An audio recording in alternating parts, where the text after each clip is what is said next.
This is A Different Perspective with Kevin Randle. A retired U.S. Lieutenant Colonel, Kevin Randle has been studying UFOs for nearly 50 years. Kevin has investigated some of the most famous UFO cases in the world and has been consulted for dozens of documentaries about UFOs. Considered one of the leading experts into the Roswell UFO crash of 1947, Kevin has written more than 25 books about UFOs, including the recently published Roswell in the 21st Century.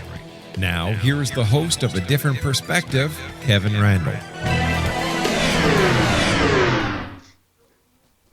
And welcome to this edition of A Different Perspective. I'm Kevin Randle. Last week I had a rant at this point, but nothing has really annoyed me except some political stuff, and I really don't want to get into that on this program because there's enough of that out there already. I will say one thing, though, and it has nothing to do with politics. I do have two books coming out in the near future. One is a very updated version of the book on Project Moondust. I wanted to call it Chasing Moondust, which was a title suggested to me by Brad Sparks, which I think was the perfect title for the book, but the publisher wanted to keep it Project Moondust, heavily updated, but I rewrote the book. That'll be coming out, I think, in March of next year. And I just did a book on Level Land, and people, you heard me talk about Level Land all the time. It looks at it in depth with the electromagnetic effects and how there's been about 1,000 cases of car stallings or electromagnetic effects around the world since the beginning of this whole UFO thing. And I take an in-depth look at Level Land and some of these other things. And I think it gives us a nice perspective on that aspect of UFOs interacting with the environment, just to say it the best way we possibly can. For those of you who were here last week, you remember I was talking to Mike Rogers about the Travis Walton abduction. I think we'd gotten pretty much through the whole thing and up to the point where there had been multiple polygraph tests. Travis Walton has reappeared. He's been on television. I'm sure you've seen him around somewhere. They made a movie, Fire in the Sky.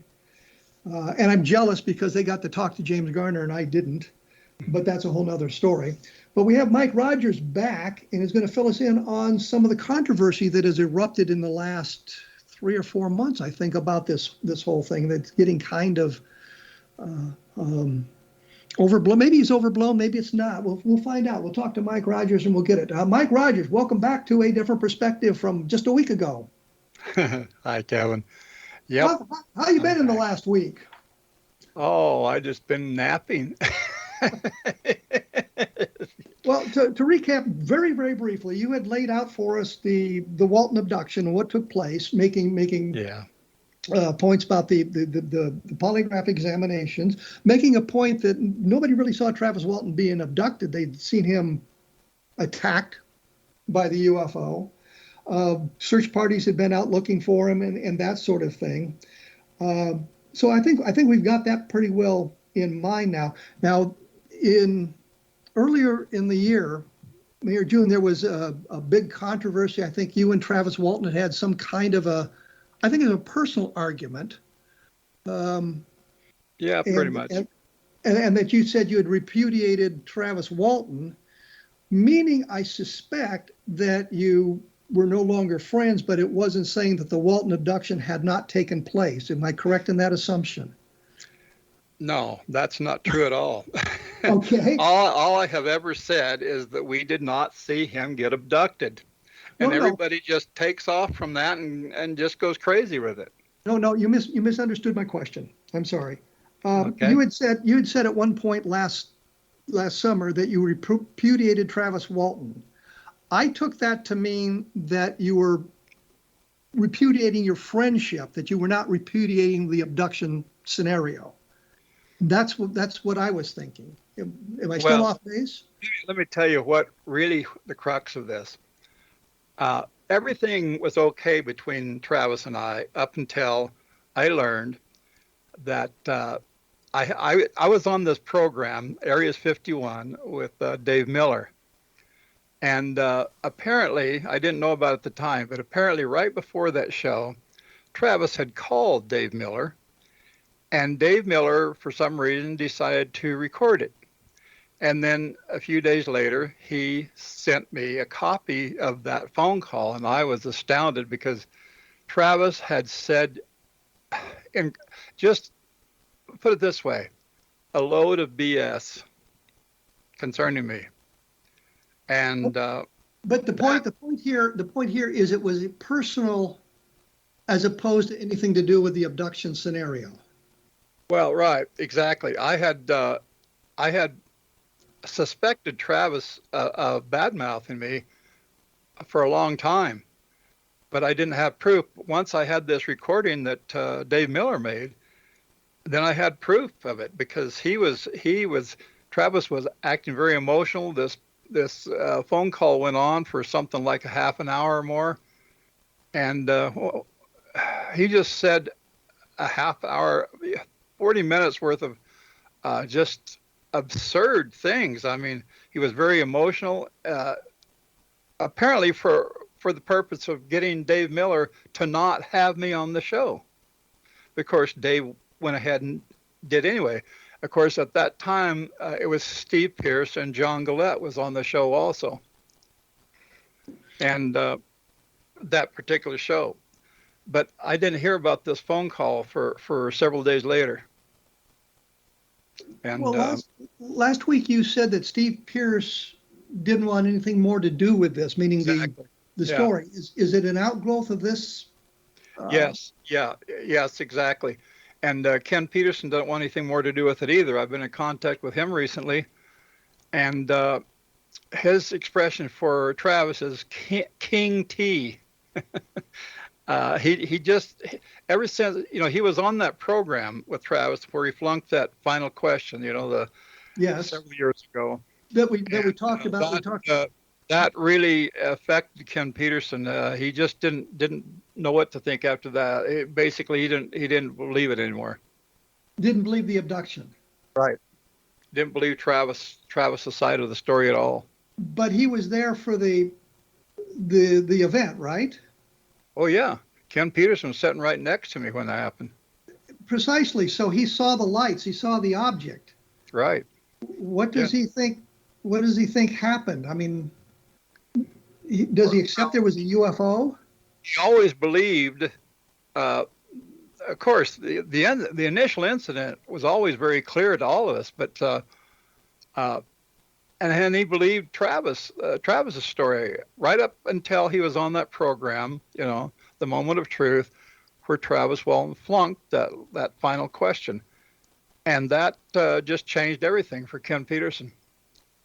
And recently, Steve Pierce, of course, is affected by this phone. He also heard the phone call. He knows about the phone call, and so has Ken, and me, and that has greatly affected us. Now, for some reason, John Gillette, in fact, Travis was at a conference here a couple of weeks ago, and I can't remember the name of the place, but it was a dinner. They had a dinner. It was like a dinner on Sunday, and John Gillette was the only one that showed up for it. Because for some reason, John Gillette just thinks that Travis is a great guy. I don't know what's going on there. Even though Steve Pierce and John Gillette are really good buddies, Steve Pierce hasn't had any effect on John Gillette's thinking. So we have something of a dissension in the ranks there. Right. For the longest time, it was pretty much a solid group of guys saying basically that this all took place without any cracks in the veneer, and now we have some cracks in the veneer. Well, a few years ago, Alan Dallas died apparently of a drug overdose, and Dwayne Smith died of something, a heart attack or something. So those two are no longer with us. And the remaining witnesses, you might say, to the initial incident, which is Steve Pierce, John Gillette, Ken Peterson, and I, there's only one person still positive to the whole thing, positive to Travis Walton, and that's John Gillette. John Gillette believes the abduction took place. Yeah. But he believes every word Travis said. I don't know what the deal is there, but he's all all for Travis. Well, from what you're saying is you don't accept the abduction anymore, or you have some doubts about it? I never witnessed the abduction. None of us did. That's the I point. understand that. I understand that. What I'm asking you is, Travis disappeared for what, 4 or 5 days. Yeah. The scenario has always been he was abducted by the craft. You guys didn't see it. I understand that. But are you now saying that he may not have been abducted for those 5 days, that he was somewhere else? I am simply saying, unbiasedly, that we did not witness anything after I drove off. So I have no idea what happened. It could have been anything. He could have been abducted. He could have walked off and made up the whole story. I don't know. That's sort of a radical statement to make after all these years. Well, I always knew that we didn't see what happened after I drove off. I mean, all of us did. But the people out there, the believers, they insist that we witnessed him being abducted. We did not. My program on KGRA was called The Realist, because that's exactly what I've always tried to be. I don't like biased opinions. I mean, people will take one side or the other. They're skeptics or they're believers, and the fence in between is solid. It's impenetrable, and that's always annoyed me. Why are people so biased like that? Why do people want to believe something or not want to believe something so strongly? It's like there's no real middle ground, except for those people who don't give a damn. But I think you understand where I'm coming from here, because you've kind of opened a can of worms. Well, it might disturb people that the truth is nobody saw him being abducted. Nobody saw anything after I drove off, after I hit the gas. Yes. And that is something that I think was clear in the beginning, based on the stories that were being told and what is in the book and that sort of thing, that you didn't see him abducted. You just saw, and you didn't see it, see him struck by the beam of light and knocked to the ground. Right. So the story was, he told, I guess, Dwayne first. Yeah. That he had been abducted. Yeah, Dwayne, his brother Dwayne, was the first person to hear anything from Travis, as far as I know. You'd said at one point, given the timing of Travis's memories, that he was only conscious for 15 or 20 minutes, if I got that close to right? Yeah, somewhere in there. It could have been 15 minutes, could have been a half an hour, but that's pretty close to, if you do a walkthrough, basically, if you kind of like envision a walkthrough of everything he described, I personally I came up with 12 minutes. It could have been as much as 30. I don't know. Okay. Let's take a break here, because unfortunately we have to. I'm here with Mike Rogers. We're talking about the Travis Walton abduction and some of the information that's come out recently, and some of the things that have been going on recently with the Walton abduction, especially in the last couple of months here, which is why I invited Mike back to the program, so we could kind of explore some of these things. As always, I will have more information on my blog at www.kevinrandle.blogspot.com, including a picture of the UFO painted by Mike Rogers, which is I can't say it enough. He's a very, very good, talented artist, and I think you need to look at some of that stuff. Okay. As I say, we'll be back right after this with more on Mike Rogers and Travis Walton, so please stick around.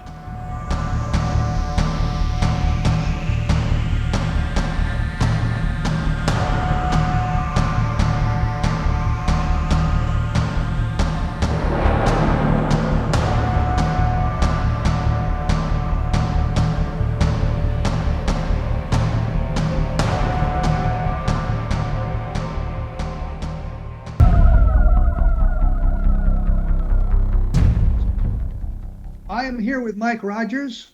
Once again, we're practicing social distancing because apparently everybody's requiring it now again because 14 days wasn't enough to flatten the curve. Oh, I'm becoming political. Sorry about that.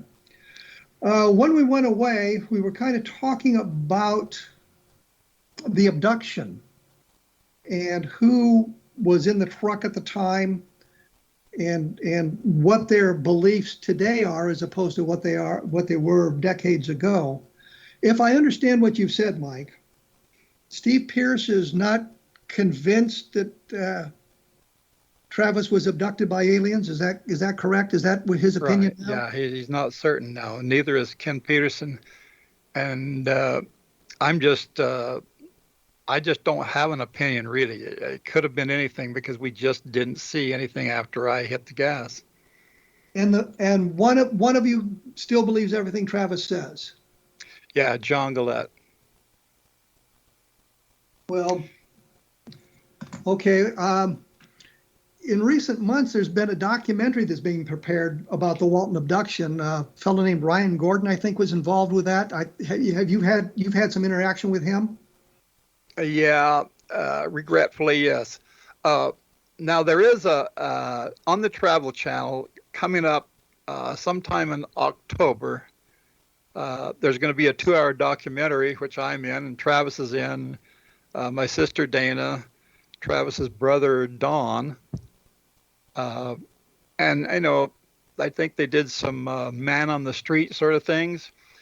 We did it. I did an interview at a restaurant there in Snowflake, and of course we were out at the site the day before, and this was all. I don't remember the date, but it was like 4 months ago. But that's supposed to air sometime in October. Is this the Ryan Gordon documentary? No. This is Ryan Gordon is just a guy who is nobody, and he just popped out of nowhere. He tricked me, and he took me out to the site, and he claims that I did have a phone call with him. Okay, he called me on the phone, and I talked to him, but something happened to that. I won't accuse him of manipulation, but something happened. Okay. Those are not my words. That is not what I said. Okay, so the words are that you had said, according to a transcript that I've seen, and I've only seen a transcript, which is not the same thing as hearing it, that you believe the whole thing to be a hoax. That's not true? No, not even close. I remember telling this guy, Ryan Gordon, that Travis and I had discussed the skeptics' points of views several times in the following. In fact, specifically 1977. We didn't work in 1976, but we did in 1977. I remember talking to Travis, and one thing I remember telling him that we were talking at I had set my saw on a tree stump there, and we were gassing up or whatever, and we were discussing at that time what Philip Klass had to say, and a couple of other skeptics. Well, wait, let me interject here because I think it's important people understand this. Phil Klass was of the attitude that there has been no alien visitation, ergo anything that suggests otherwise must be wrong or a hoax. I mean, he was rabidly anti-UFO. Yeah, charming man when you met him that had nothing to do with UFOs, but when you started dealing with UFOs, he became absolutely rabid. Yeah. Like I said, I went sailing once with him on the Potomac River, and we had a lovely time, but I've seen him at UFO conventions where he was, I guess the rat in the birthday cake would be the best way to explain it. And was not above to shading the truth or misinterpreting information, or I'm not even sure he didn't make some stuff up, but that's Philip Klass, so we understand. Oh, he did. He made stuff up a number of times. So you were saying before I interrupted. What specifically? Tell me. Give me a clue. Well, we were talking about the attitudes of the people, and you were talking about how we have the skeptics on one side and the believers on the other side. Oh yeah. Well, like I said, it's like an impenetrable wall or Well, fence. you were talking Believers on one side and skeptics on the other, and there just is no convincing either side that they should take a look at the other side. You just don't get that. There's believers and then there's skeptics, and that's just all there is to it. And that's what I've learned. And I'm 74 years old, and that's the main thing I have learned out of all this living is that skeptics are skeptics and believers are believers, and that's all there is to it. Well, you were talking about you had met with Travis in '76. You hadn't worked. You had your saw in 1977, yeah. 1977, and you were talking to Travis at that point. I remember that specifically because we had stopped there at this stump, a rather large stump, and we were talking about what Philip Klass had said and whatnot. And this is what I was telling Ryan Gordon on the phone, and somehow he did something to the call, any third grader can digitally manipulate an audio recording. That's extremely easy. Anybody can do that has any knowledge of how to do it at all. I have a 10-year-old granddaughter that can do that. So what you're saying is this tape or this transcript in which you call the Walton abduction a hoax is some kind of a manipulated conversation. Yes, that's what I'm saying. And you never said anything like that? Nope. I remember talking to him on the phone and telling him about those things, but I did not admit to it being a hoax. I just did not. I remember a number of interviews I watched with Walter Hott from the public affairs officer at Roswell in 1947, and he being interviewed on a program, and I know they changed the question. I know the question he answered, but when you got to the program, they changed the question and it gave his answer a completely different context. And I didn't know how many people would be able to pick up on that because I happen to know Walter Hott. And I had talked to him about that very stuff. So I knew that they had manipulated the situation. Mm-hmm. I've had that done to me before. Other programs where TV shows where they would film it, and when the show aired, it was all different. It was spliced and whatever they did to make it look different than the way we presented it. Did you hear the tape where you allegedly said the thing was a hoax? I heard what he came up with afterwards, and it's not what I said, period. I mean, some of it is, of course, he used my words, but something was done to it. I don't know what, because I don't have the actual original recording. Of course I don't. He never supplied me. In fact, it took him 2 months to even come up with this different version. Well, you're familiar with what he's saying in his documentary, his research. Yeah. I've seen that. And that he's big on this Gentry Fire Lookout Tower being the UFO, which is absurd because from the site, even now that the trees are gone because of that big fire we had back in year 2001, I think it was. Even now, you cannot see Gentry Tower from the site. And that site is well documented. I mean, hundreds of people have been there. There have been TV programs done on that site. There's been, all the searchers, all the people that were there, the sheriff, everybody.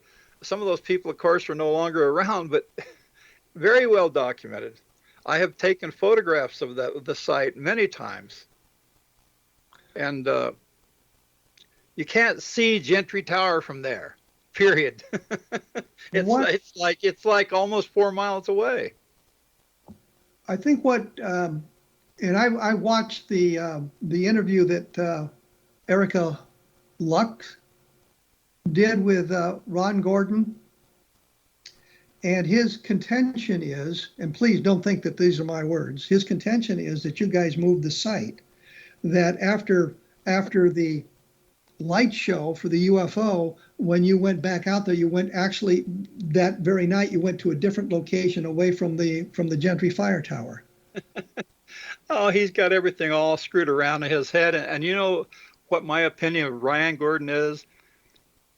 He's just trying to make a name for himself because he was nobody before that. Nobody knew who the hell he was. So you are not a fan of his then? Heavens no. You know, I went to the site with him and I actually recorded it, but of course I haven't played that on my site. I mean, on my page, my Facebook page or anything, because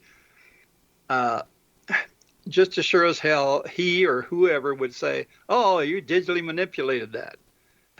So what a person has in terms of an audio recording is meaningless.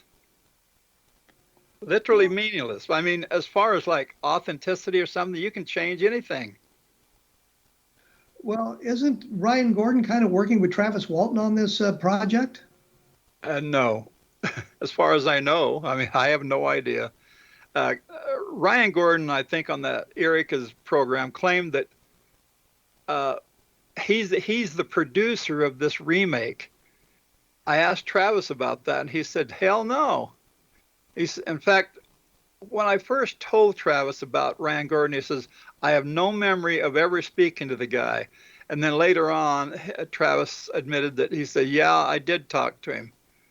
And I said, "Well, that was a year ago.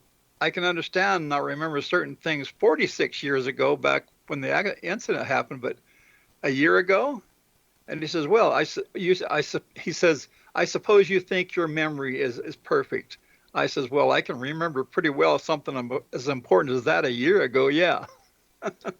Well, to be fair, I have trouble remembering what I had for breakfast. It depends on what you commit to memory, doesn't it?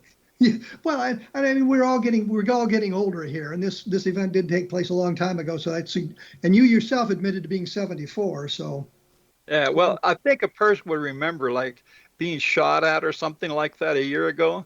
I think you'd remember that. So Some sort of traumatic event would stick in your memory.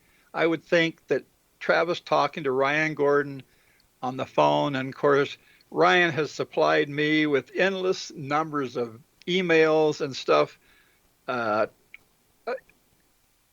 he has claimed to have had hours and hours and hours of phone conversations with Travis.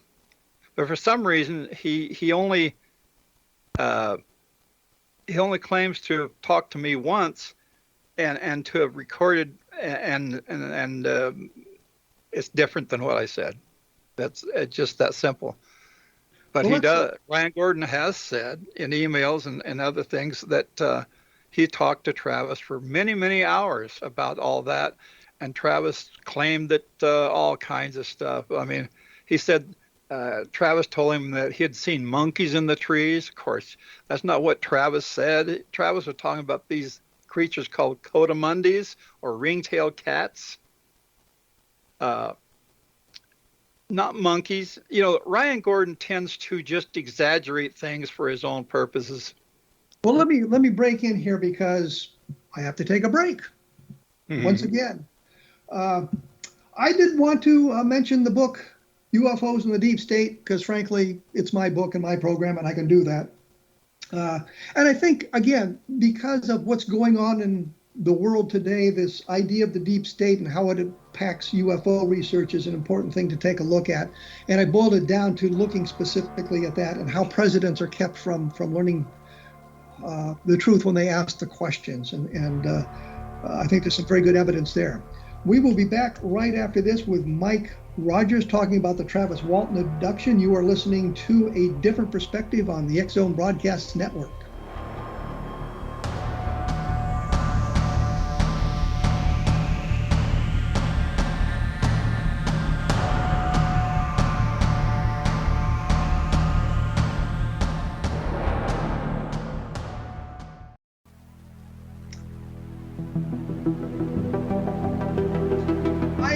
with Mike Rogers. We're talking Travis Walton Abduction, of course. And just to make it clear, we are not in the same room. We are not in the same house, not in the same city, not in the same state. We are, in fact, in the same country, but we are social distanced. When we went away, we were kind of looking at some of the upcoming information that's being circulated about the Walton abduction. You mentioned a program on the Travel Channel that's coming up in October that you were a participant in. What was the attitude of the producers of that program as opposed to what maybe Ryan Gordon was doing? I don't think they have anything to do with Ryan Gordon. I really don't. No, I understand that. I'm saying we've got two separate things going on, but I wonder what their attitude was as opposed to what Ryan Gordon's attitude is with his production. Well, none of the producers of that show, and let's see, what's his name? David Connolly was the main producer that I talked to, and of course, what the heck is his name? That famous TV guy. He was there. Can't remember his name right now. Anyway, and of course all the lighting technicians and the camera guys and the sound guys and all that stuff, and gals. But what I'm thinking about, what was the tone of the program? What direction were they taking? I mean, when they're asking questions and you're sitting there in the interview, you kind of get a direction of what their thoughts are. They didn't really tell me what their direction was. I have no idea whether they're going to give a skeptical slant, a believing slant, or I tend to believe it's probably going to be like just a presentation. They're just going to throw it out there and let people think what they want. But you never talked to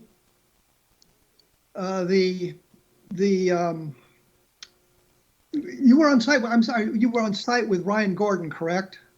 Yeah, about 2 weeks later. And you took him to the site where the abduction took place, as opposed to the site where he says it took place.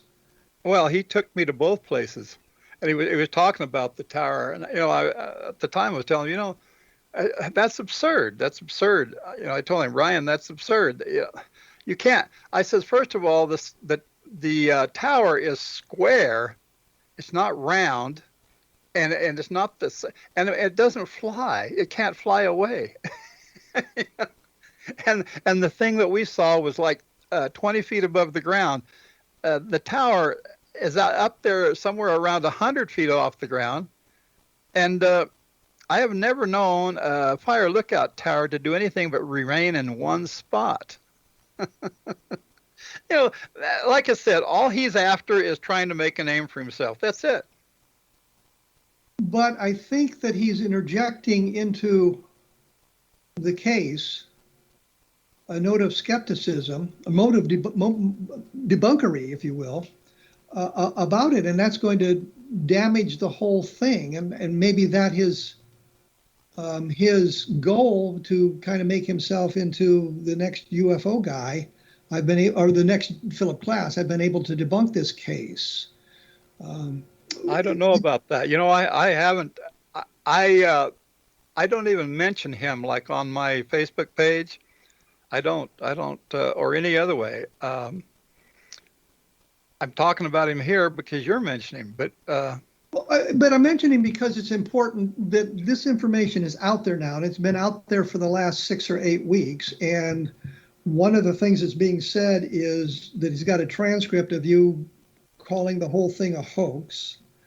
And I think that's an important thing for us to take a look at, because I think what he can do is he can take his transcript, roll it up real tight, and stick it where the sun don't shine. Understood, but my point simply is we're talking about it because this is being circulated, and I think it's important that we get to the bottom of it by talking to some of the people who were directly involved. And from what you've told me here today, you've given, and I'm having a hard time phrasing this so it doesn't come across wrong, but you've suggested with the attitude of Steve Pierce, for example, that there is now some disbelief amongst those who were involved in the event that Travis was actually abducted. Right. You see what I'm saying? See, what I'm saying is that he only has one positive speaking witness remaining, and that's John Gillette. Yes. Well, and Travis, of course. Well, of course, Travis, he's always been on his own with his story, and he does make the most of it. He goes everywhere he can. He's traveled the world. He's gone, Travis has done his best to keep me out of everything he's done. And now he claims to be working on a remake, which, of course, he won't tell me anything about whatsoever. Nothing. A remake of? I guess, Fire in the Sky. I don't know what the hell he's talking about. Remake the movie. Movie. Yeah. But and no, I've had a lot of I don't know, you call them negative comments about that. But at one point, right here in my house, Travis said, "Mike, there is no remake." So, I don't know what the hell to think of it. I do know this. There's been a couple of programs, one in particular, and that was that TV was on the Sci-Fi Channel, TV program on the Sci-Fi Channel, Paranormal Witness. And our episode of that, which is called The Abduction, is about an hour and a half long, and nothing in this world could ever be more accurate or right on the money than that particular program. So, and of course you were involved in that program as well. Yeah. Mm-hmm. I think they paid me $300 to appear. I don't know. I have no idea what Travis made. According to the net, Travis is worth somewhere between $850,000 and $7 million, and I have no idea. Well, I don't believe that, because the last time I looked at one of the celebrity network sites on myself, it was 19 million. And I'm going, if I had $19 million, I'd be living a lot better than I am now. Well, it ranges from a low of 100,000 to 134 million, and it's all bogus. Well, I do know myself personally, just from the things I do know, he's probably worth that lower figure, 850,000. Well, that's a nice chunk of change, and he's made that based on his UFO experience. Right. Has he had any job other than being the UFO guy, the UFO lecturer? He's basically been retired for about the last 15, 20 years. Before that, he worked out at the paper mill in the used paper receiving section of the mill. I know that much. But since then, I don't think he's worked at anything except this particular. And of course, where you've written you've written something like 50 books or more. Travis has actually only written one book, even though years ago he used to tell me about all these different books he was going to write and stuff. He's really only written one book. Fire in the Sky had just simply had added to it about 75 or 80 pages added to it, which is basically putting down Philip Klass. Well, just to correct it, I stopped counting at 125 books. Okay. Wow. But that was my career. I was a writer. I wrote science fiction. I wrote action adventures. I got sucked into the UFO thing, writing UFO books on an accident. I preferred to write science fiction, but I don't have a science fiction book in the pipeline at the moment. They're all UFO books. But that's another argument for another day. Well, I've got several books on my slate, you might say. I haven't published any of them. I did get one. It was an ebook here like 6 years ago, but I never did advertise it, even though I had a show and could have done that on my show, but I wasn't proud of it. I basically did it to kind of push Travis. Well, let's kind of recap here where we are. And you've made it pretty clear that we have not, nobody saw Travis get abducted. We had 6 witnesses to the UFO, not counting Travis. two of which are now gone. Yes. The law enforcement at first thought that you guys had maybe murdered Travis and hidden him in the woods. Yeah, or his and body. Of course, when he reappeared, that kind of ended that discussion. He was on the UFO for 5 days. Apparently a little over 5 days. I don't know exactly how much, but more than 5 days, put it that way. And when he returned, he had memories of 12 to 30 minutes of interaction on there.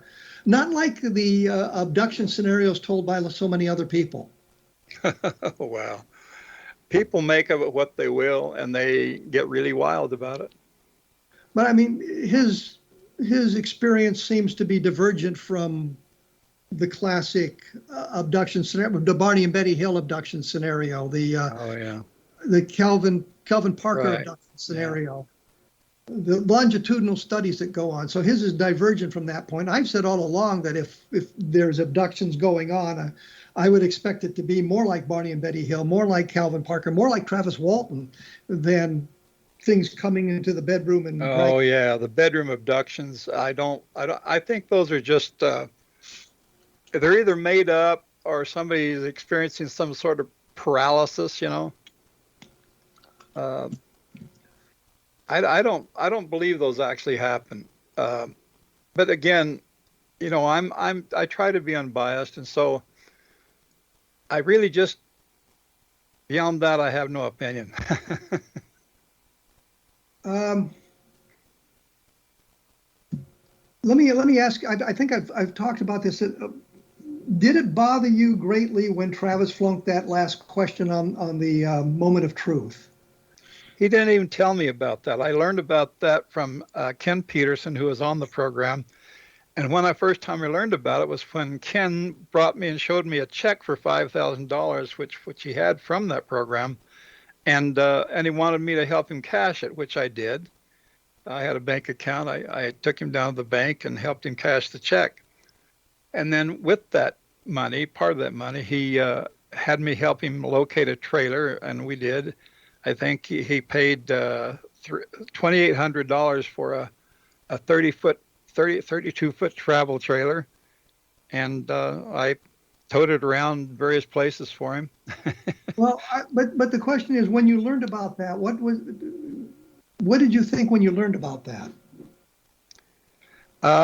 Well, I thought, okay. Oh, and Ken Peterson told me that he saw a check that Travis had been written from the program for $50,000. I thought, that's funny, because when I finally did see the program, he was supposedly made $25,000 from the program for flunking that test, basically.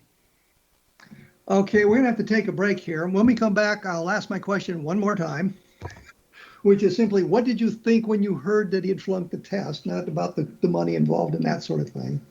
We'll get down to that.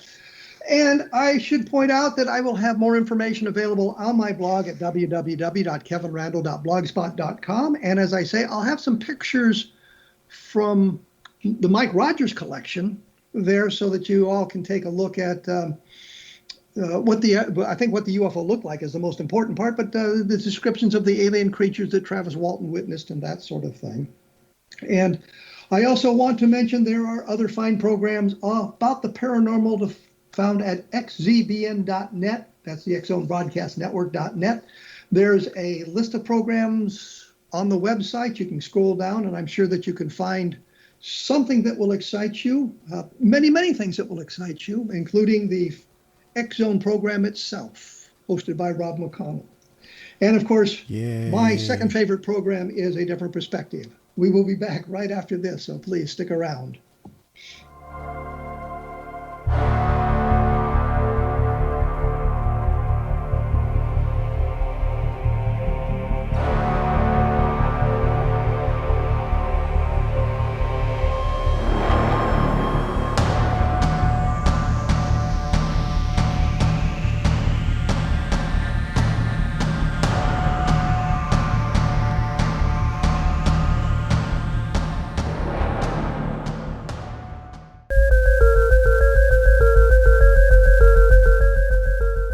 Rogers is my guest in this hour. We've been talking about, well, obviously the Travis Walton abduction. I think if you listen to the first hour from last week, you get a good idea of what transpired. You listen to the this hour, you get an idea of some of the controversy that has erupted in the last few months about the Walton abduction and things that are going on. I'll say one thing before I bring Mike right back here. There are people, I'm thinking of, I won't mention any names, Carl Flock, who, when he came to the table on the Roswell case, the only seat left vacant was the debunking seat, because several of us had already covered the other side of the coin with our books, and to get any kind of traction, he needed to be a debunker on the case, which is kind of odd because you look at him in some of the other stuff that he's done. He was a proponent of cattle mutilations and things like that. So it's kind of interesting that he took that seat, but I think that was the only seat available. I say that by way of maybe suggesting that when some of the latest documentaries, the producers, the directors have gotten to the table, the only seat left was the debunking seat. So they had an agenda when they came on the scene. Mike, you've kind of heard that. What are your thoughts along those lines? Which one? You said several things there. Well, I mean, that sometimes the agenda is driven not so much by what the directors or producers believe, but where they can make their money, where they can sell their documentary. We've got the documentaries that are pro Travis Walton. Now we're getting some of the anti-Travis Walton documentaries. Yeah, and anti-Mike Rogers. Well, yeah, absolutely. Yeah, it just, like I've said it several times here, you know, there's a fence there, believers and skeptics, and there just doesn't seem to be anything in between. I mean, there's a fence there, but it's impenetrable. Believers are believers and skeptics are skeptics, and that's the way they present it, whatever it's a TV program or radio show, whatever. No, what I'm saying is that their agenda is driven not by being a debunker or a believer. Yeah, by the money. But driven basically by money. That's right. Money rules.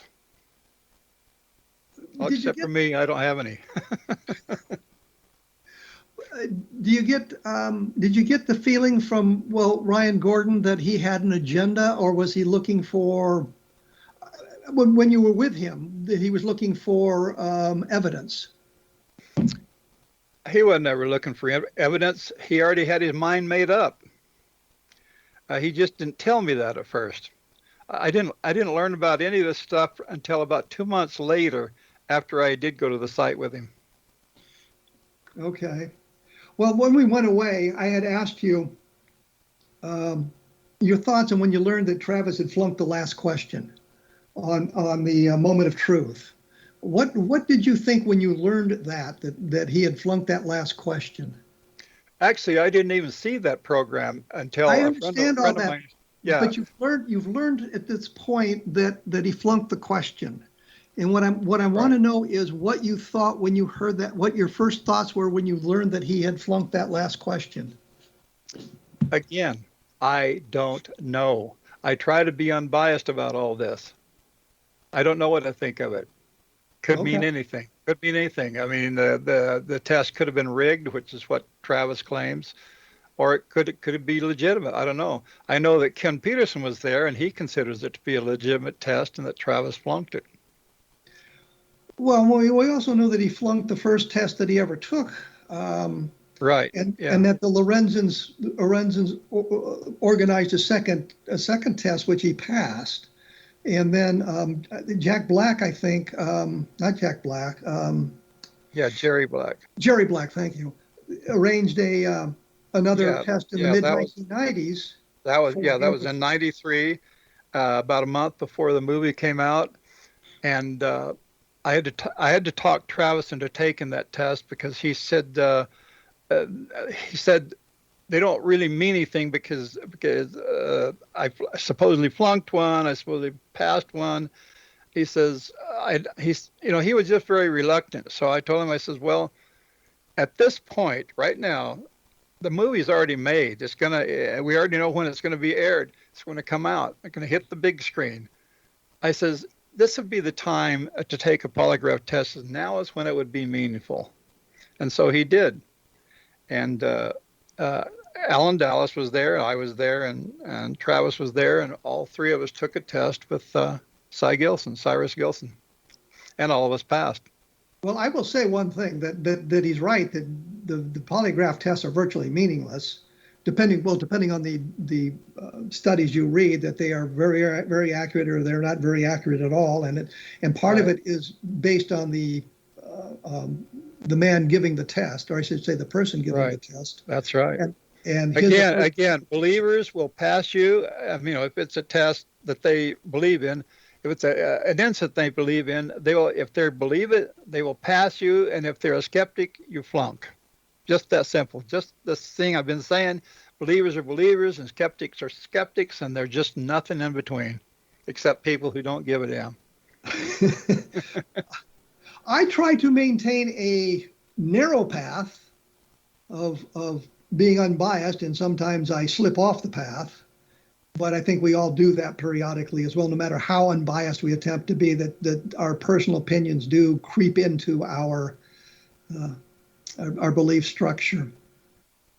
Well, we've talked an awful lot about the Walton abduction. I guess the final question would be, what do you think about it in today's world? What's your mind like today? Oh, my mind right now is to talk to people like you whenever you want to. Other than that, I illustrate, and I'm busy writing a couple of different things right now. Nothing's published yet. Oh, one last thing is, like, the 9 original paintings you'll find in Travis's book, Fire in the Sky, are for sale now, and there's been a lot of interest. Now, 6 years ago, a little over 6 years ago, I sold those to a collector, and he's the one that's actually offering them for sale, but through me, because he has no connection to the UFO community. I do, and there's been quite a bit of interest in it, but there's been no decisions made, because they're, of course, ultimately the decisions of the guy who actually owns them. But I guess my question really is, you've been through the event. You were there 40 years ago when it transpired. Almost 46 years ago.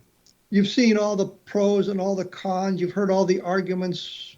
What do you think today? What's your opinion today?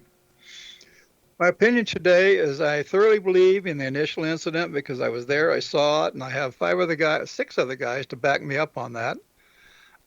As far as Travis's story, I have no idea, because that's his story. We didn't see him abducted. We didn't see what happened after I hit the gas and drove off. And that's basically it, because I try to be unbiased. Okay, fair enough. Well, Mike, we're getting up against the top of the hour once again.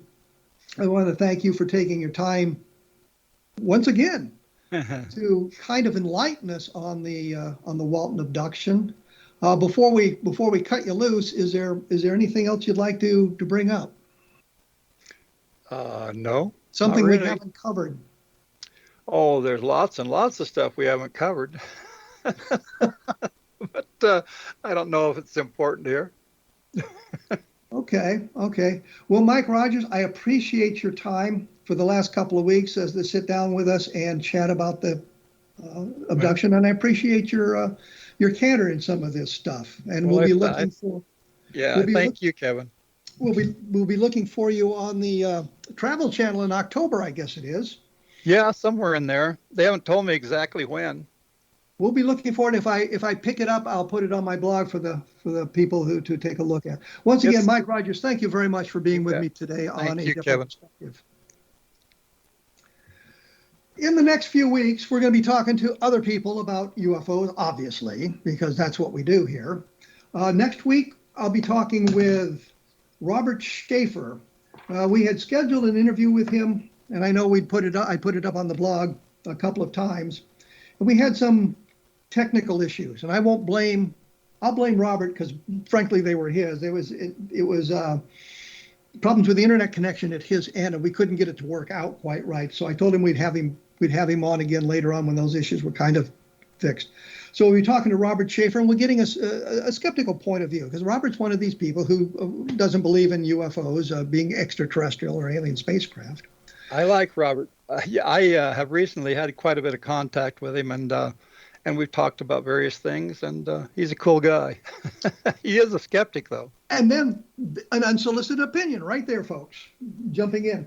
Following Robert, we will have on Rob Mercer, and you people who've been around a different perspective for a long time remember him. He was the guy that bought a box of Project Blue Book records off Craigslist.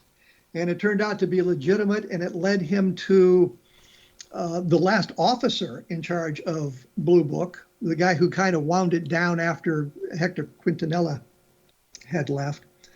And he was able to gather a bunch more information. And one of the things he found, which was exciting, is he got an index. The index runs for literally hundreds of pages, all the sightings listed and with all the names of the witnesses. And in the version that was released to the public, the names were taken out. They're all redacted. He's got a copy of the index with the names all there. A fellow named Don Berliner and I had gone through the indexes prior to the names being redacted. I had a list of the names of all the people who had unidentified sightings, photo sightings, and physical evidence cases. So I could put the names back into some of that. And by going through the Project Blue Book files, you can put some of the names back. I rarely run into a case, and it's usually a case that's like 2 or 3 pages, where I can't figure out who the witness really was. But we'll be talking to him about his experiences with the Project Blue Book information, and we'll be looking at his UFO investigations, because he does more than just Project Blue Book. But just what makes me laugh is he would look periodically on Craigslist for UFO-related items, and this box came up for sale, and he bought it, and it turned out to be legitimate and led to some of the kind of a treasure trove of Project Blue Book information. A lot of that information, I think, was dumped prior to it being released to the public. Yes, we have all the files and things like that, but I think a lot of the information was also destroyed when they closed down Project Blue Book in 1969. Also in the future, I haven't got it arranged yet. I've talked to a number of people about coming on the program. We haven't got the dates alerted, but it runs the gamut again from skeptics to believers. People who have been abducted, people who have had UFO sightings, and things of that nature. And I should point out that I have been doing more research into the Rendlesham Forest case because of some of the Project Blue Book, I'm sorry, the Project Moondust book that I had just completed. I updated the chapter on Rendlesham Forest because I'd had an opportunity to talk to John Burroughs and Jim Pedeston and Charles Halt about it, so I got their perspectives on that case as well. And so in the updated version of that book, a lot of that information comes out, and we straighten out the number of days that this thing really took place in 1980. So I think that's something to look for. That book will be out in March of next year. And as I say usually, that I try to provide additional information on my blog at www.kevinrandle.blogspot.com.